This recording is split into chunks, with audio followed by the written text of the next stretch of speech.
Welcome back to Forbidden Knowledge News. I'm your host, Chris Matthew. Tonight I want to welcome Jim Goodall.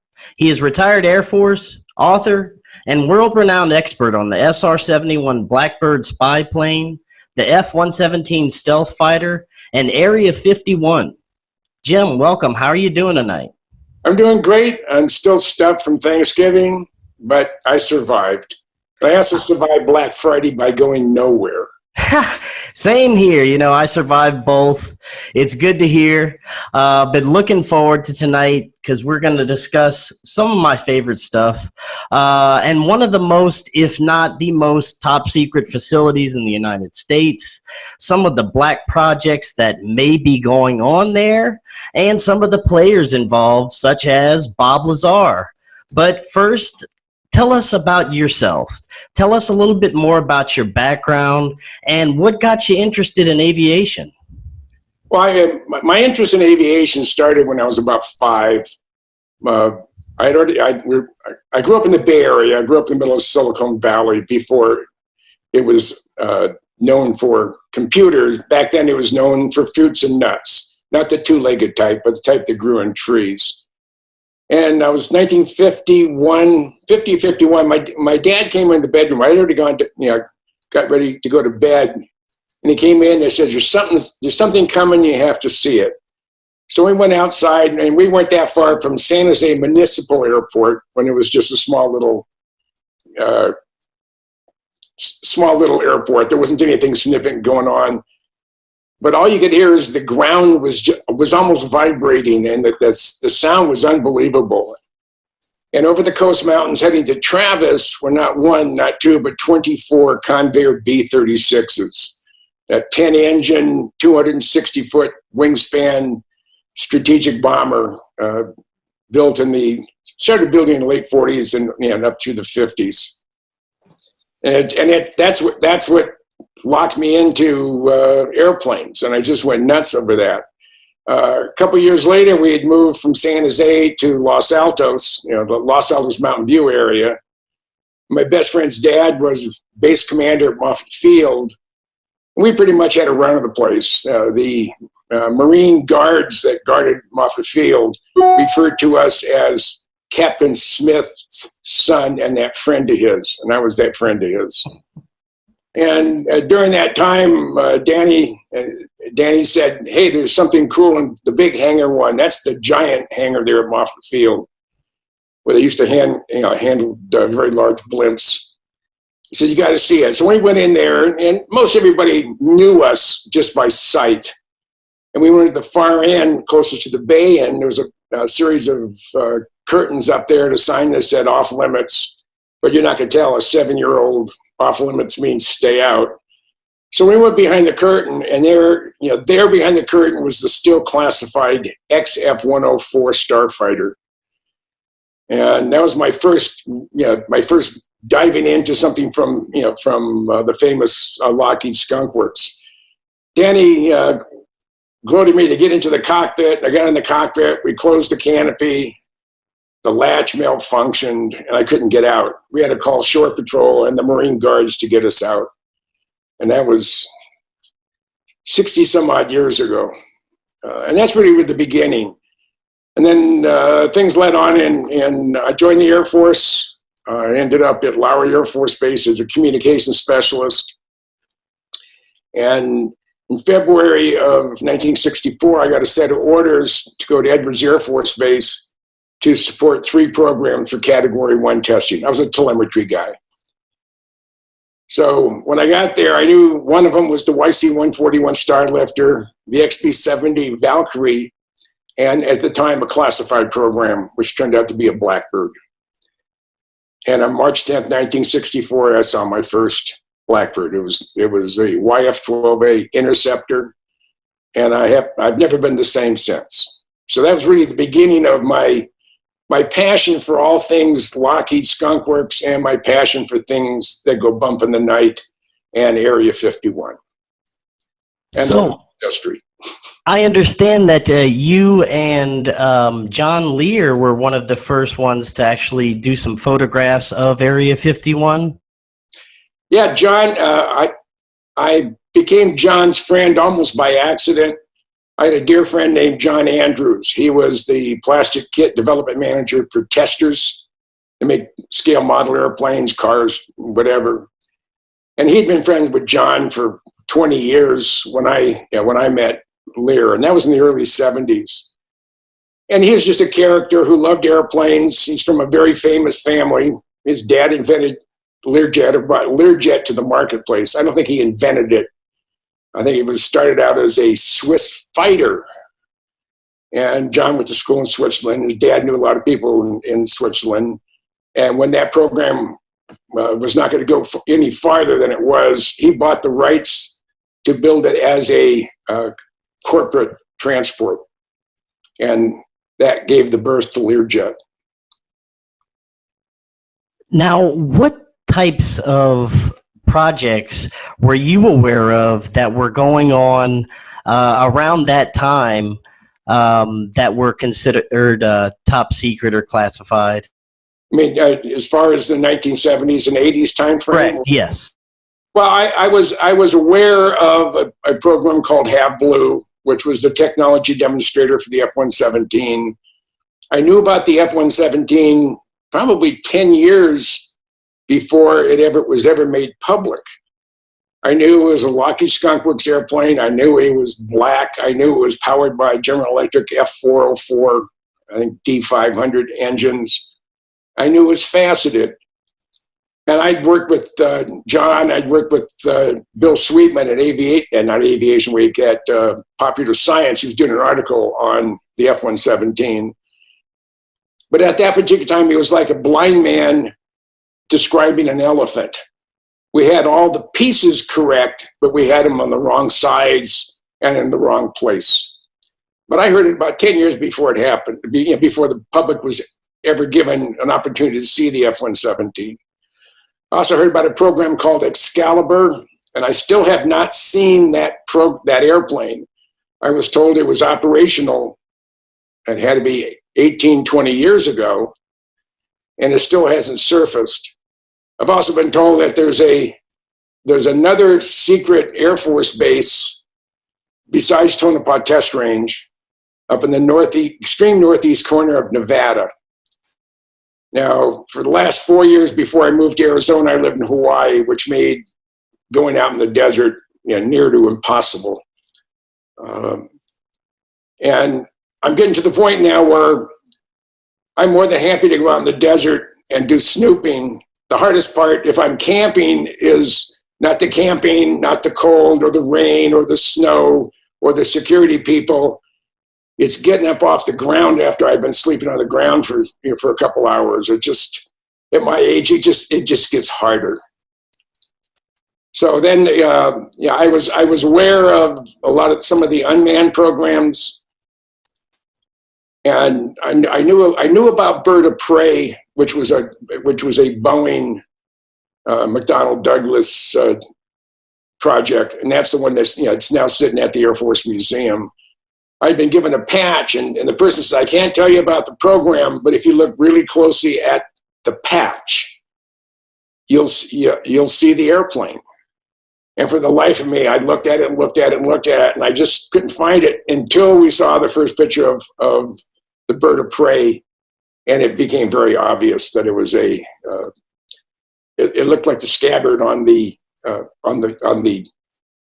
sword that was on the patch. Very interesting. And you said you saw the Blackbird. What was the circumstances of you getting to see that? In 1964? Yes.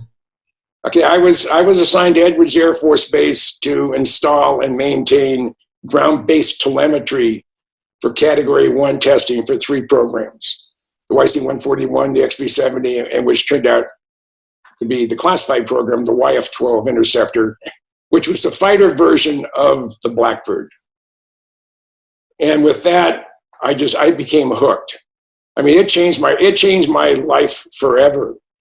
When I got out of the service in '68 initially, and I decided to write Lockheed, Air Force, CIA, Department of Defense. I wanted some color even black and white, 8x10 photos of the Blackbird. I was willing to pay the going rate, and their official policy was not to cooperate. So I started digging. The more I dug, the more I found out. The more I found out, the deeper I dug. And over the course of the last 45, 50 years, God, it makes me old. One, I became a friend of Ben Rich from Lockheed because of my passion towards his airplanes. And I've managed to interview most everybody who's crashed one, guys who flew them for the first time, the engine guys, the avionics guys. So I became, by accident, probably from a historical point of view, one of the most knowledgeable persons on the planet on the Blackbird program. And that includes the 3 manned birds plus the D-21 drone. Now, I understand you wrote a book that about one of these top secret planes that almost got you in quite a bit of trouble. Is that right? Yeah, it was the very first F-117 book. Bill Sweetman and I co-wrote it. It came out before Desert Storm. And it really, I guess it really caused a, I don't know if you can say it on the internet. I'll say it. It caused a shitstorm is what it did. Oh, yeah, go ahead. And all hell broke loose. So after being out of the service for 10 years, I decided to be able to have access to military bases where I could photograph airplanes because I'm an aviation nut. I joined the Minnesota Air Guard. And I was a member of the Minnesota Air Guard for 21 years. So I had total 27 years of total military service. But when Desert Shield broke out, I had at the time, a fatal attraction girlfriend that I was trying to get away from. So I called the day after Saddam invaded Kuwait, I called my boss and said, General, I said, is any possibility of getting activated for this upcoming war in Southwest Asia? And he says, well, I just got a memo from Guard Bureau saying we're looking for Air Guard historians, and that's what I was. I was the wing historian. So the next day, I got a set of orders, and I left that afternoon for D.C. Once I got to D.C., I get settled in. I'm going in for my permanent Pentagon pass. I'm over in security, and there's a flag on my clearance. I'm being investigated for something. So I knew who the problem was. His name was Pete Ames. He's a good guy, but he's a bureaucrat. And I had his number. I called him up, and I said, Pete, this is Jim Goodall. I'm here at the Pentagon. I'm trying to get my permanent pass, and I have a flag on my clearance. And you're the cause of that flag. Oh, no, I'm not. I said, where are you located? We got to talk. So he said, I'm in 5D 156. And they've changed the numbers, the room numbers since. But it was on the 5th floor in the D ring of the Pentagon. And it was special projects. Pete was the deputy director for program security for special projects. So I said, can we meet today? And he said, sure, 1 o'clock. So I got there about 1:45.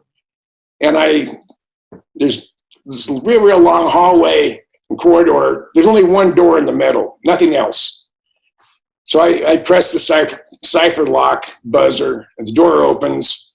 There's a young lady behind the counter. I said, I'm Jim Goodall. I'm here to see Pete Ames. And her jaw about hit the desk. I said, just a minute. Pete will be here in a few minutes. So I'm sitting there. I'm in uniform. At the time, I was a tech sergeant. And I had a procession of guys coming in, both in uniform and in civilian clothes. I could hear them saying, hey, Goodall, you want to see what Goodall's in here? He's in here. He's in here in person. You got to see what he looks like. So, right about 1 o'clock, Pete came out. We went into his office with another agent, and he started interrogating me. He said, when I saw the transcript of your book, I wanted to put you on active duty and charge you with espionage. And I stood up, and I had a copy of the book autographed to Pete. I threw it on the table. I said, Pete, there's Exhibit 1, charge me. We can't do that. I said, I know you can't, because I haven't violated any security. not before, not then, and not after. And he said, well, I don't like you asking questions. I said, that's my job. I'm an American citizen, and when I ask questions of my government, I expect an honest answer. If it's classified, say no comments, classified. If it's not, I demand an answer. Those are my tax dollars building those airplanes. And I said, and you don't own a damn thing. Those are owned by the American taxpayer. You're a custodian. And this thing went on from 1 o'clock to about 3 p.m. So it was a good 2 hours of going back and forth. And I'm not intimidated by Pete or anybody in the building. If they want to put a bill at me, they would have done it a long time ago. And I was really getting tired of the crap. And I was getting hungry. I hadn't had lunch yet because I wanted to be at Pete's office. I said, are we done? And he said, well, I guess so. And I stood up. I'm about 6 foot. Pete, maybe 5'6", 5'7". And I get right up to him and I put my face right in his face. And I said, Pete, you know what pisses you off about me? What's that? He said, I'm not afraid of you. And I went, turned around and walked away. And he turned about the color of your shirt or my shirt. And I heard from a buddy of mine that they sent him home about 15 minutes after I left because they couldn't get his blood pressure down. That's hilarious. And I've been referred to as that son of a bitch from Minnesota. I know when Don Emmons, who I've got back on his good side, Don was a colonel, former SR-71 driver. He was responsible, his last years in the Air Force, he was responsible for security for the Blackbird program, for Senior Crown. And for 10 years, every time he would hear my name, he said, oh, that goddamn Goodall again. So I was a pain in the ass to him for a long time. And when my Blackbird book came out, I called him up or emailed him, asked him for his mailing address, and I sent him a copy of my book. And I got a real nice response back saying he thought it was just another Blackbird book, but it turned out, he said, I have that right in the middle of my my living room, with the rest of my Blackbird memorabilia, and it's his little shrine. So that just pleased me no end. So, very. But I've been a pain in the butt to a lot of people for a very, very long time, and I really don't care. It's my job to push my government, to ask questions of my government, and to see what they're spending our hard-earned money on, because it's yours and my money that they're wasting away on various programs and projects and stuff throughout the federal government. Right. Now, when it comes to Area 51, are most of the facilities underground? No. I interviewed a former SR-71 pilot that chased a UFO. Now, he won't admit it now. Apparently, he's been talked to. His name is Dave Fruhoff. And Dave was... when he retired from the Air Force, he got the job as facility manager at Area 51. Now, he didn't live that far from my dad, so when I went out to visit my dad, I tracked Dave down, went up to his house, and we had a discussion about Area 51, spooky airplanes, the Blackbird and such. Dave was also one of the guys to bail out of an SR-71 before it crashed. So that was the primary reason I went to see him, because I wanted to interview everybody that had crashed one that survived. The only person who wouldn't let me interview him was Colonel Denny Bush. I think he lives in Houston, and because I pushed him the wrong way, I guess. But I asked Dave, I said, okay, Dave, said, you're the facility manager. What was your responsibility? He said, absolutely every single structure within the confines of the base called Area 51. I said, are there any underground facilities? He said, not at Area 51 and not that I'm aware of. But on the other side of the Papoose Range, which is the backdrop for Area 51, when you see photos of it, is the Nevada test site.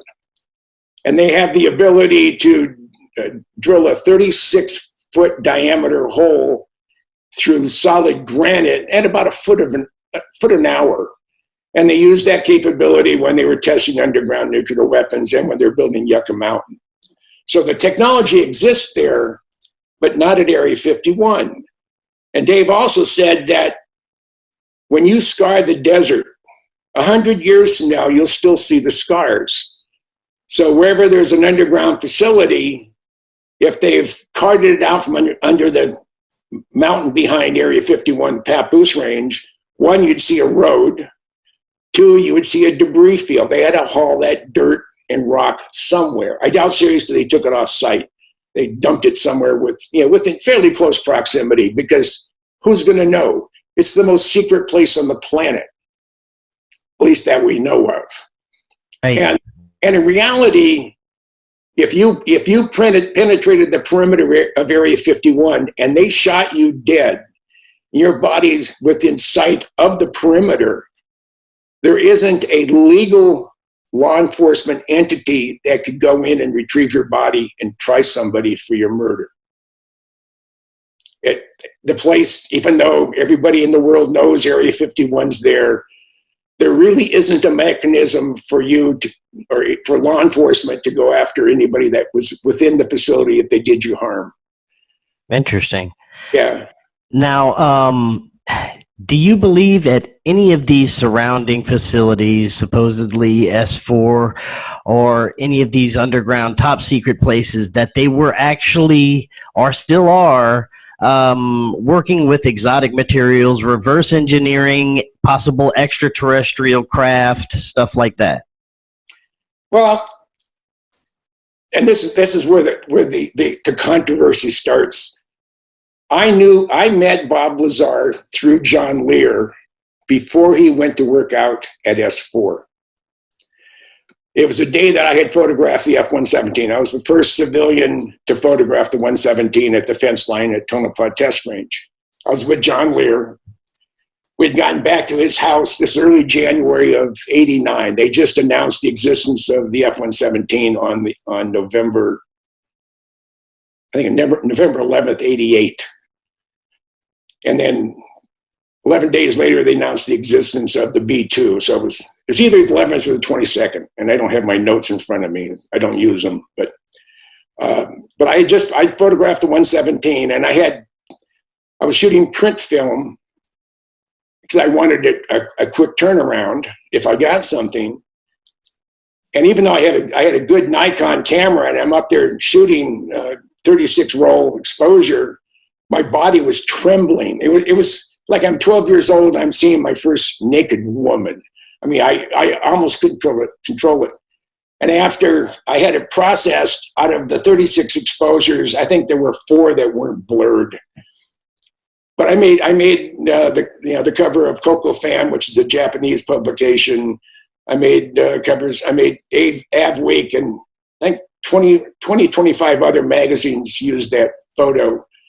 It was a good year for me money-wise. I made quite a bit of money. I was going through a divorce, and I was broke, and my company had gone out of business, and it was just good timing. So, but we got back to Lear's house about 9 o'clock, 9:15, the day I photographed the 117. And those of you who are in your 30s have never heard about it, but they used to have a place called Photomats. This is way before digital photography. So if you took a picture at a birthday party or whatever, and you wanted a quick turnaround, you'd go by a Photomat, which is like a little kiosk like your baristas are for coffee, probably some of the same buildings. You drop your film off and come back the next day or a couple hours later, depending on kind of time frame or what you're willing to pay for. You'd have your prints. So we get back to Lear's house. It's after 9 p.m. There's none of the Photomats are open. And John tells me, "Hey, I got a buddy of mine. I've only known for a short time. It's very interesting. He's applying for a job out in the desert. He'll be over here in about 15 minutes." So about 9:30, guy shows up. Nice looking guy. You can tell he's smart guy. And Lear says, Jim, I'd like to introduce you to Bob Lazar. And he was happy to see me. And I said, I told him what we had done that day. I'd photographed the 117. And he said, I had to wait till tomorrow to go to Photomat. And he said, I said, I have a C41 processor at home.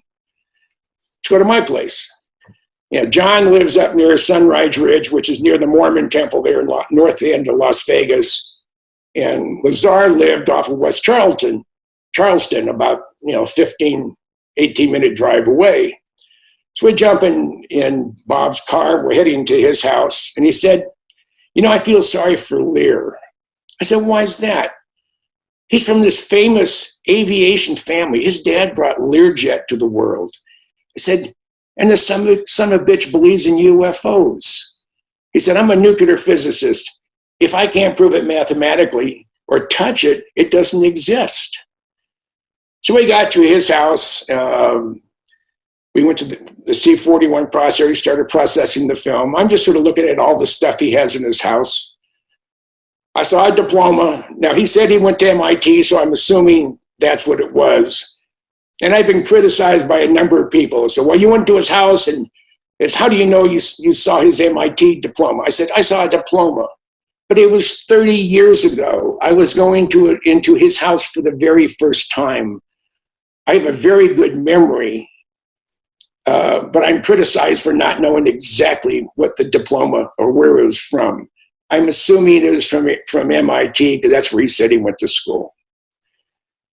We developed the film, went back to Lear's house. And from that point on, I was a friend of Bob Lazar. Now, another group of people, again, this is multiple people, said, isn't it a coincidence that Jim Goodall and John Lear know Bob Lazar? It's a coincidence. That's all it is. I happen to know Lear because of his famous background.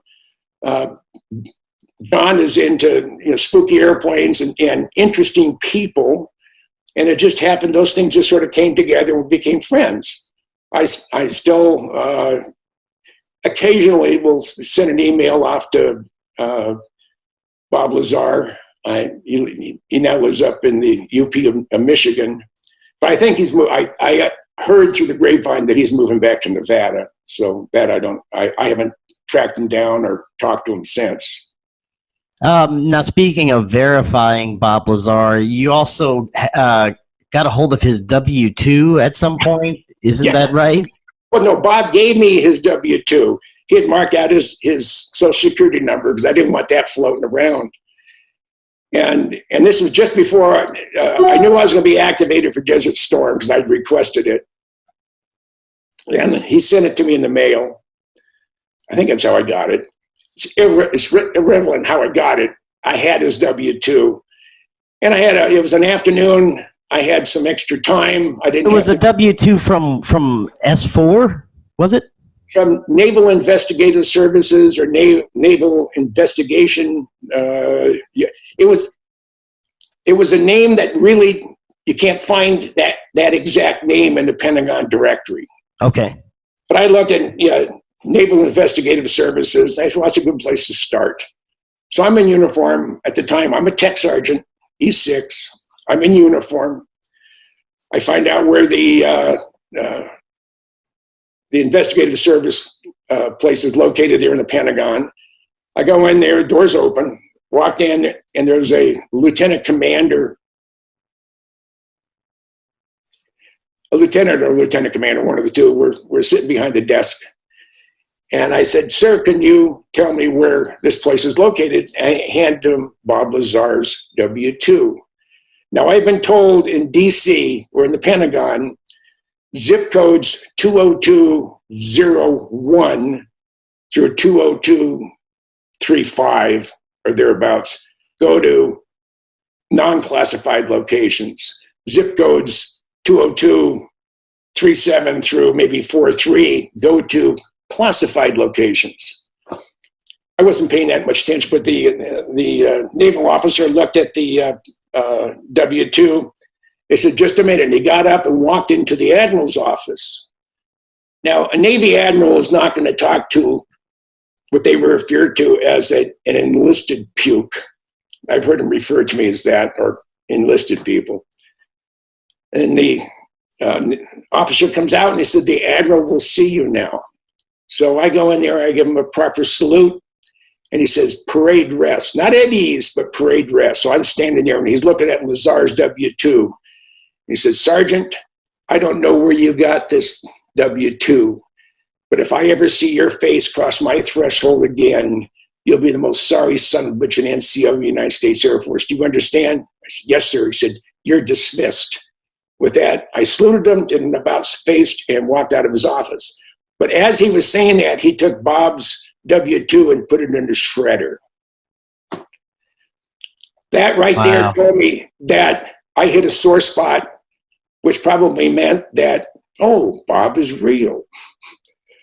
And there's a couple other instances that led to me believing Bob as 100%. His story has never changed. Even when it meant big money in his pocket at the time, if he would just embellish saying he saw grays or saw pictures of the bodies or whatever, none of that.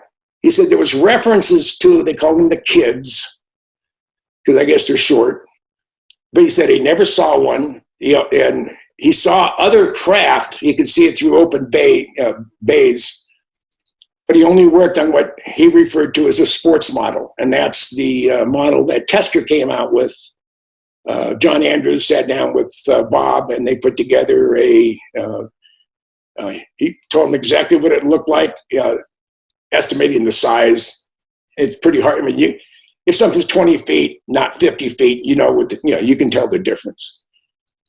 And he just he came out with a model, but his story has always been consistent. When George Knapp, who is the chief investigative journalist with KLAS in Las Vegas, Channel 8, it's a CBS affiliate, looking for Bob's background, he went to Albuquerque, where he said he'd worked for Sandia, and went to their library. And there's a classified section of the library and then a public section of the library. He's in the public section.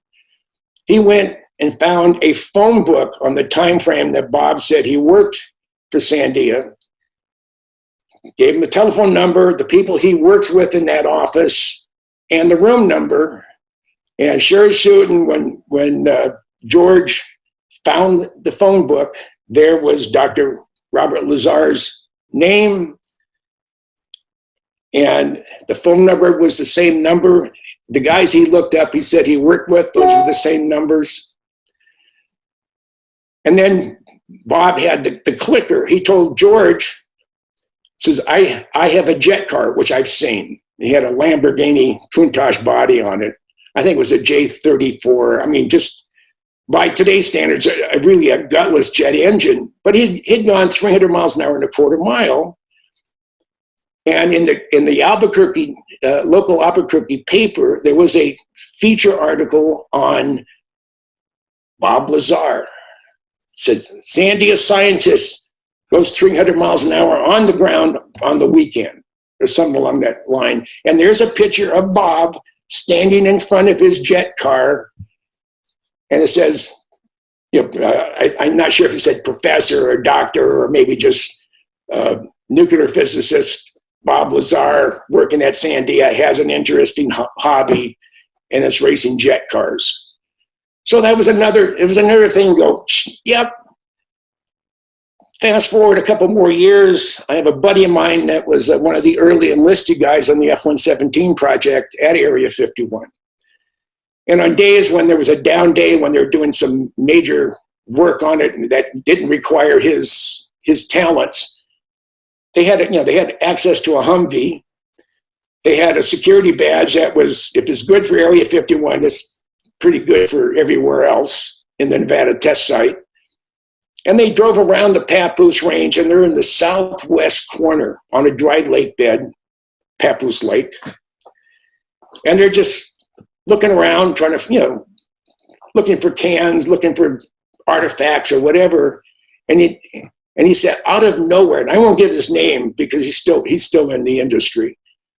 He said, out of nowhere came a handful of guys in black utilities sporting machine guns, asking, "What are you doing here? Let me see some ID." So I think my friend was with two other guys. They showed him their security badges. They said, "You have no business being over here. I suggest you go home, go back to base right now." So with that, they jumped in their Humvee and headed back to Area 51. So this, and I didn't mention anything about Papoose Lake. I didn't mention anything about S4 or Bob Lazar or spooky stuff. This was an observation. He said, "Oh, by the way, when I was out there, I found this kind of unusual. Do you have any explanation for it?" So it wasn't something that I pulled out of him. It was something he gave it to me freely. So he didn't know where the people came from. There were no vehicles. They just appeared. Now, if there was a hidden door, and we've gotten pretty good at camouflaging stuff nowadays. And another, not nail in the coffin, but another thing to add validity to Bob's claim that he worked at S4, there was a Mormon missionary that had requested permission from DOD to be able to go across the south end of Area 51 through the Nevada test site. He was following the trail of the lost Mormon tribe. And he was very frustrated because he wasn't getting anywhere. Now, he's not an airplane guy. He's not a UFO guy. He's not an alien technology guy. He's looking for evidence of the lost Mormon tribe. So he snuck his way in on the Mercury side, worked his way in pretty much under the cover of darkness. He found an overcropping where he spent the night, and also to keep to be less visible if they were flying overhead with infrared. If their floors on, they would pick him up. But as he was laying underneath this outcropping, he's looking towards Papoose Lake and the Papoose Range. And all of a sudden, he said it was like the garage door opening up. He could see the light actually rising and opening up, and it was very, very bright. It was there he said, for a period of time, didn't say how long, and then it closed. He didn't see anything take off. But the next morning, when it became light, he got his binoculars and looked over there. There was nothing there. There was a base of a mountain and the dry lake bed. That's exactly where Bob Lazar said S4 was. Wow. Now, going back to what you said, I find it interesting. Bob Lazar was concerned about John Lear, that he believed in aliens. Now, this must have been before he worked at S4, right? It was a week or month before he actually went to work out at S4. He just thought it was so totally outrageous that this man from this incredibly famous aviation family, Lear, said, "This son of a bitch believes in UFOs." So how stupid is that? And that stuck with me. I mean, to me, that proved when Bob came out of the shadows and said what he was working on, that proved to me that he was real, because he did not believe in UFOs. He ridiculed Lear for being a UFO guy.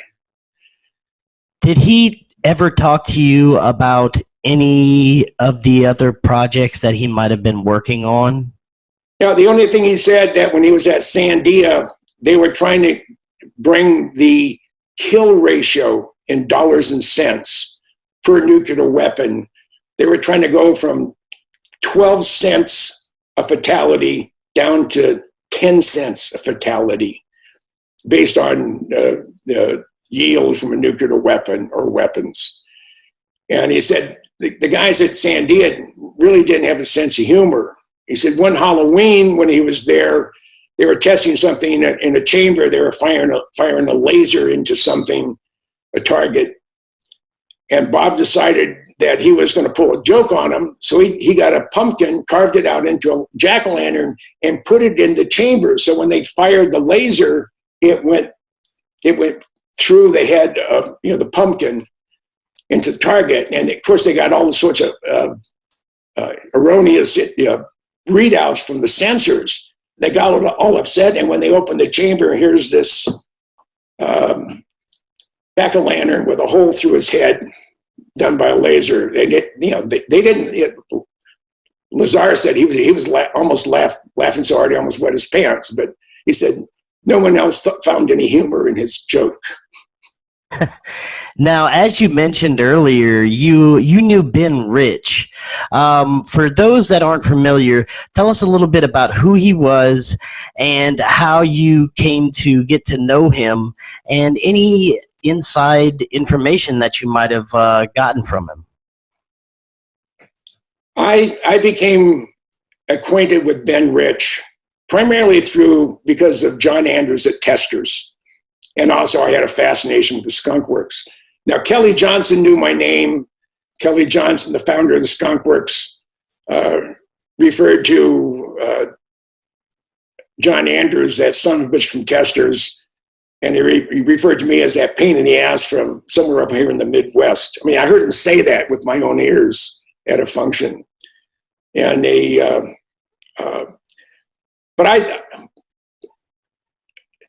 Ben and I sort of fell into a friendship because of my passion for the blackbird. He was an engineer at Skunk Works, right? He was Kelly Johnson, the founder of Skunk Works. He was Kelly's right-hand man. He's responsible for the inlet and the propulsion system for the blackbird and other airplanes. And we became not pen pals, in a way pen pals, but over the course of his last 25 years on this planet, either he would call me or I would call him about once a quarter. And I could call him at the Skunk Works. June, his secretary, would recognize my voice, and she'd said, Mr. Rich's office, hi there. Oh, Jim, how are you today? He said, just a minute, I'll connect you with Ben. Now, he could be in a meeting with a half a dozen engineers in his office. He'd put me on speakerphone, and we would talk about spooky airplanes, Area 51. It got to the D-21, we got to a point where we talked about the F-117. And it was just something we did. In August of '89, I got a call from Ben. And he said, Jim, the blackbirds aren't going to make it through Congress. And if anyone can scrounge one, you can. So I'm giving you a heads up before anybody knows that the blackbirds are going to be going off to museums.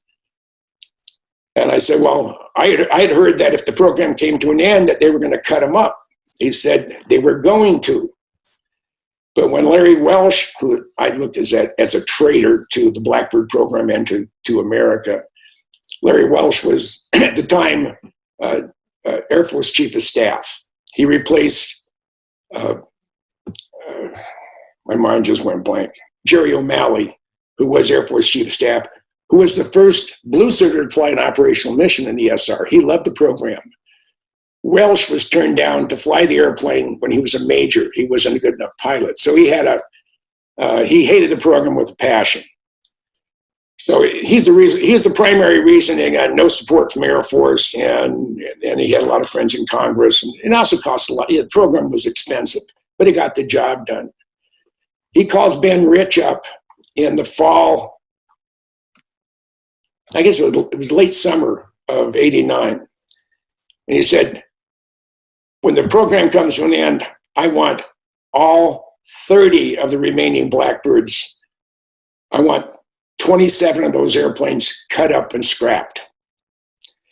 And Ben said, they're your airplanes. I will do what you request us to do, but the Air Force is going to pay the full cost of dismantling and cutting up the blackbirds.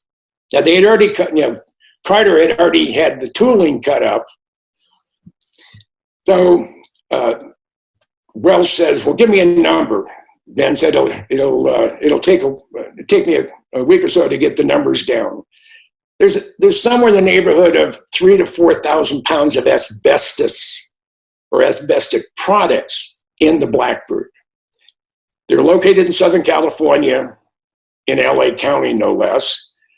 And to dismantle one Blackbird, not the 30 or the 27 that he had indicated, because 2 are going to be at the Air Force Museum and 1 was going to go to the Smithsonian Air and Space. That's why out of the 30, there was 27 to be destroyed. Ben came back with a number that ensured that the Blackbirds would be going to museums. He said the cost to dismantle one Blackbird is $67 million per airplane. And Wells said, well, then give them to museums, but make sure they're not flyable. So a couple of the airplanes flew into their locations. The other ones had the wings cut and moved. The A-12 that I acquired, we cut the wings off at Wing Station 112. Took us 2.5 days. We rolled it into a New York Air Guard C-5 with 1.5 inches of clearance to spare, and flew it from Palmdale to Travis, spent the night there. The next day we headed off to Minnesota. And I have the distinction of being the only guy on the planet to have been in the cockpit of a Blackbird at 33,000 feet at Mach 0.72 inside another airplane. That's awesome. That's my claim to fame. Amazing. No one else, yeah, even if someone wanted to do it, no one else will be able to pull it off. The thing about the C-5s, Arnie Gunderson from Pratt & Whitney was trying to get a Blackbird to put on a wind vane at the West Palm Beach facility there, where they flight test and check, where they built the J-58s, and where they're doing flight tests and some of the other Pratt & Whitney stuff. And the Air Force says, yeah, we'll lease you a C-5, but it's $967,000 per day plus gas. And I scrounged 2 C-5s for a total of 10 days for free. I was our unit Sergeant Bilko, and that's just, but we were able to pull it off. I had, when we got up to Travis, we spent the night and got gas. Next day when we're heading out, the loadmaster was going down to check the load, and I said, can I go with you? He said, normally the answer would be no, but since this project, it was entirely mine, he said, go down, you can come down with me. So I climbed up on the landing gear, down the chines. I had a wheel chock holding the canopy open because the counterbalance was out of nitrogen, and that canopy is heavy. So I pushed it open. I had a 5-gallon bucket on the ejection seat because it's all the way down, and a cushion. Got in there, closed the canopy, and I was in there for about 45 minutes. And I get a wrap on the bottom. I open the canopy, and the Chief Master Sergeant said, Jim, we got to go back upstairs. So we go back upstairs, and now we're about 40 minutes out of Minneapolis. He said, the boss said you can ride in the cockpit on the way when we land. Well, I'm already at the forward end of the C-5. Excuse me. He said, no, downstairs. So I went downstairs. I was in the cockpit of the Blackbird when it landed. So not only do I have the distinction of being the only person in the world to have been in the cockpit at 33,000 feet, but I also landed the airplane inside another airplane. Ah, that's awesome. Yeah. Very cool. Now, Ben Rich also gave some, in talking to him over the years, I guess, he gave you some pretty profound indications on how advanced some of the technologies we have really are. Well, now he said this in addition, just me, he said it to, some other people. He's quoted as saying basically the same thing. But in my last phone call to Ben, this is about 10 days before he passed away, he said, Jim, we have things out in the desert, and he wasn't referring to Area 51. He said, we have things out in the desert that's 50 years beyond what you can comprehend. Not what you think you can make in 50 years, but what you can comprehend. And if you've seen movies like Star Wars, Star Trek, we've been there, done that, or decided it wasn't worth the effort. I said, Ben, you want to expand upon that? He said, nope. And he died less than 2 weeks later. So he had promised me, and unfortunately he passed away too soon. He had promised me that assuming he made it through, he had esophageal cancer, so, assuming he made it through his chemo and stuff, that he would be willing to do a no-holds-barred interview with me. Oh, wow. The letter exists. My friend Michael Schratt has a copy of the original letter that Ben makes that statement. Unfortunately, he didn't live long enough to fulfill it, so we would know a lot more if he had. Now, over the years, have you ever spoken with anyone else with, say, top secret clearance that may have given similar indications on, extremely advanced technologies or reverse engineering exotic craft or anything like that? Well, the gentleman I told you from who was the facility manager at Area 51, when he was a lieutenant colonel, he's an SR-71 pilot. He's on a night training mission in the far western Pacific, probably near the Philippines, out of Kadena, Okinawa, which was Detachment 1 of the 9th Strategic Reconnaissance Wing, which operated the SR-71s. He says it was about 11 o'clock at night, 3/4 moon. He's about 78,000 feet at Mach 2.7. And he's just going through a training routine. And from the corner of his eye, he gets a glint of something metallic about 5 miles away and 5,000 or so feet above him.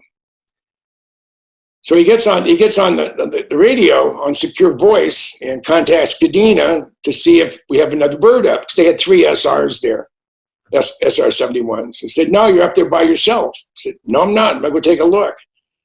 So the SR-71 will fly at Mach 2.7 or 3.2 and in minimum burner. The airplane wants to fly itself to destruction. I mean, it wants to go fast. So he advances the throttle. He's doing about a 10-degree bank as he's climbing. He wants to get a closer look. And he figured when he was about a mile or so away, within 1,000 feet or so of the object, he still can't get a shape. It's metallic and he's getting glints. This thing takes off at about a 30-degree angle of attack. And he figured he lost track of it between 180 and 200,000 feet. Now, when he retired in 1980 and he ended up getting the job at facility manager at Area 51, once he was there for a while, he started, and everybody knew him. They felt comfortable with him. He went about asking questions. Where's this airplane that I chased? Was it, when was it tested here? And he couldn't find anybody to verify that there was anything ever that went that fast, went that high in 1972, or even currently. At the time he went to work there at Area 51. Now, in 1983, a buddy of mine, he was my roommate in Denver when I was first joined the Air Force, and he was an air traffic controller. He'd been an air traffic controller in the Air Force for 17 years. He got an early out with retirement, and he went to work for the FAA as a air traffic controller at the Berea Tracon. At the Berea Tracon in Oakland, California. He said it was springtime. They start tracking a manned air-breathing object going through controlled airspace. It went boom, boom, and it was off the screen. Bob calculates that it was going at least 8,000 miles an hour, or Mach 12. But it had priority over the SR-71. The only airplane that at that time that had priority over the SR-71 was Air Force One. This thing had a higher priority than the SR. They called the manager of the Tracon calls Beale, reports what they saw.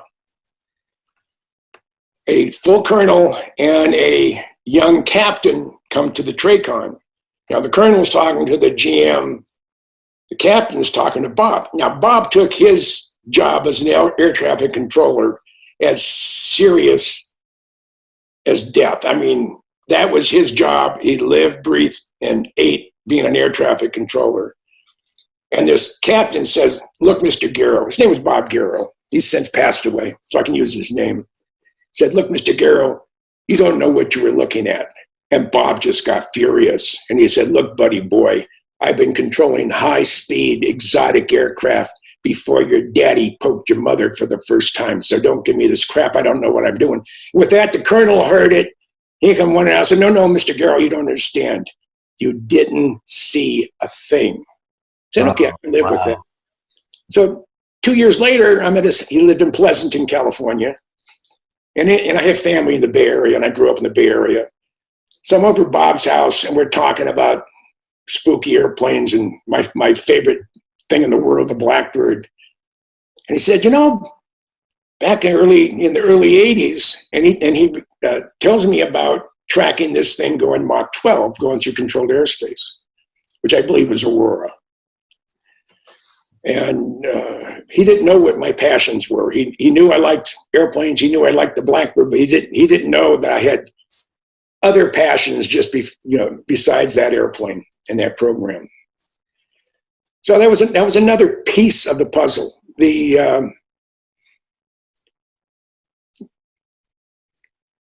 My mind just went blank again. Oh, no, that's okay. Now, in closing tonight, there's a lot that has been going on in the mainstream media talking about UFOs. We've had these releases from Navy pilots. They're now allowed to report the sightings they've had. It seems like there's a slow drip of disclosure going on. And I've spoken to a few researchers, and some of them believe that it's kind of like an excuse to drip out some new technologies that they've been holding back. What do you think is going on with some of this stuff? Well, I know my boss at the Air Guard, I was state staff historian for the Minnesota Guard, and my boss was Major General Wayne Gatlin. And General Gatlin, one, is an incredible aviation photographer. He's since passed away, but just a hell of a nice guy. And we were talking about UFOs one afternoon during drill weekend. And he said, I chased one over Lake Superior. I said, you did? He said, how? He said, well, it was an F-94. We were on alert. And the Finley Air Force Station had a high-speed unknown over the middle of Lake Superior, and we were called. And we went out there, and they were flying F-94Cs. They could go supersonic if they were going straight down and burner, but that was about it. They headed out to Lake Superior, and they normally, at least back in through the 1980s, you didn't fly across Lake Superior, even in a military aircraft, because Superior makes its own weather. They usually go around Lake Superior if they're going to cross it. But they're over the lake, and they see the object, and General Gatlin said he put the airplane in burner because this thing was moving away from him. But he was within weapons range. The WISO, the weapons operator in the back seat, turns on the radar, gets a lock. As soon as he got a lock on, the radar goes, dies. So he reboots, does it again, gets into a firing position, turns the radar on, it goes, and as soon as he locks on, it just dies again.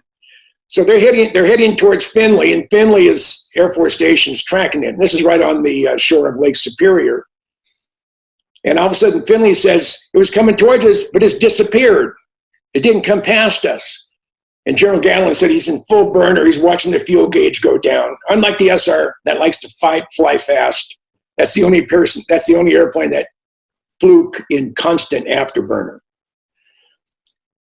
So as you're getting closer to the shore, General Gatlin says, well, I can see the object. It's directly over Finley.